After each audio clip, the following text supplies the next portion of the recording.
Hello, this is Natasha, and I'm here with a silly story in the form of a poem. It's about a go-kart that goes speeding down a hill causing all sorts of accidents. It was published in the year 1910 by the American writer and cartoonist Peter Newell. It comes with some illustrations that you can find on storynori.com. Where Bobby lives there is a hill so steep and high 'twould fill the bill for Jack and Jill their famous act to try. Once Bobby's go-kart broke away, and down this hill it kited. The careless nurse screamed in dismay, but Bobby was delighted. He clapped his hands in manner rude and laughed in high elation, while close behind the nurse pursued in hopeless consternation. An officer slid off the lid as Bobby hove in sight and bellowed out, "You're scorching, kid. I'll run you in all right." But down the go-kart swiftly sped and smashed that cop completely. And as he sailed o'er Bobby's head, Bob snipped a button neatly. A funny son of sunny Greece was standing near the curb, beside his pushcart wrapped in peace that naught could well disturb. But all at once he got a shock. The go-kart speeding down collided with his fancy stock and littered up the town. The runaway then swerved a bit and snapped a hydrant short, which accident proved quite a hit of rather novel sort. The water spouted in a jet as much as 10 feet high, and all were soaked and nearly choked who chanced to be nearby. A farmer's wife, Miss Angie Moore, was trudging up the grade. A basket full of eggs she bore to barter with in trade. The go-kart and the lady met, informally no doubt, and made a sort of omelette and spread it round about. A painter, on a ladder perched, was working at his calling. Against its foot the go-kart lurched and sent the fellow sprawling. His pot of paint came tumbling down, and wrong side up it settled about a chappie's flaxen crown. Oh my, but he was nettled. A German band across the street its way was slowly wending, which was a movement indiscreet, the way that things were tending. The go-kart struck the bass drum square and passed completely through it. The drummer madly tore his hair and said, "Why did you do it?" Some working men were putting in a heavy plate glass front. The go-kart then came rushing in and did its little stunt.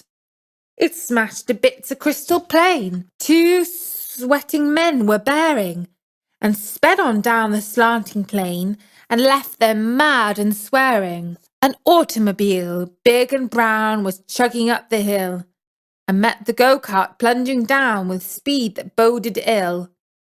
At once there rose a noise and din of people in dismay. A sandwich man then butted in and opened up a way. A lad was rushing with a hat some lady had been buying. The go-kart caught and laid him flat and sent the hat box flying. The hat fell out and settled down upon our Bobby's head. "Say, I'm the swellest kid in town," the precious rascal said. A newsboy next was somehow hit. The go-kart, swift and dexterous, contrived to muss him up a bit and fill the air with extras. One copy Bobby neatly scooped and saw this wild display in type so bold it fairly whooped, "A go-kart breaks away!" Then, as the go-kart speeded by, a bulldog quite pugnacious seized on the handle on the fly and clung with grip tenacious. The go-kart's speed was so increased, the dog screamed out behind it, and Bobby turned to pet the beast, which didn't seem to mind it.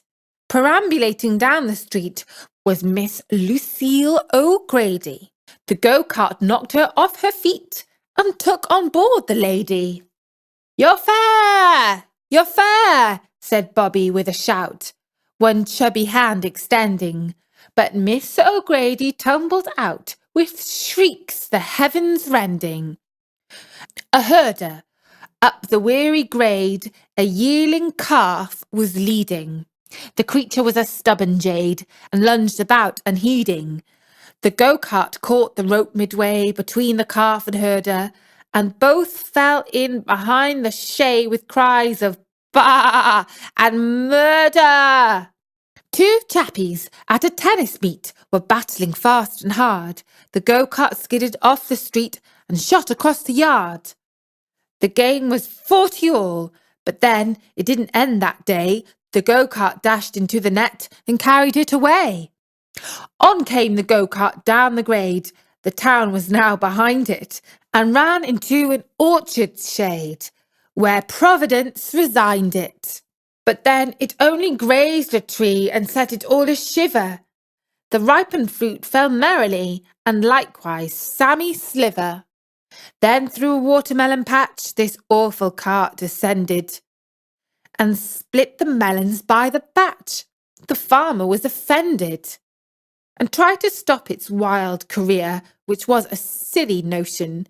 It passed him promptly to the rear, with quite a rapid motion. A picnic party on the green was seated at their lunch. The go-kart dashed upon the scene, and through the happy bunch. Sardines and pickles, ham and cake were jumbled in a mess. Then straightway rose those picnickers and shouted for redress. An artist sketching on the slope, a lively air was humming.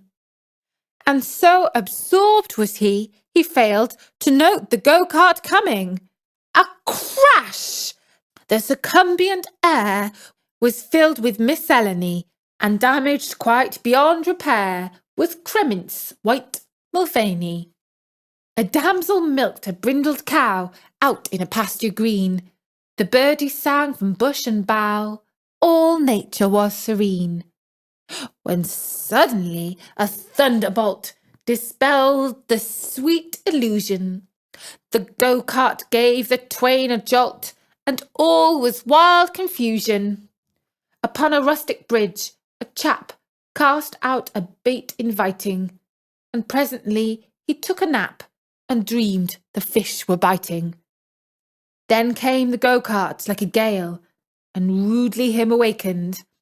At first he thought he'd caught a whale, but found he was mistaken. The longest night must have an end, as well as a beginning, and so this cart, you may depend, was bound to cease its spinning. It crashed into a hemlock stump that chanced to block its way.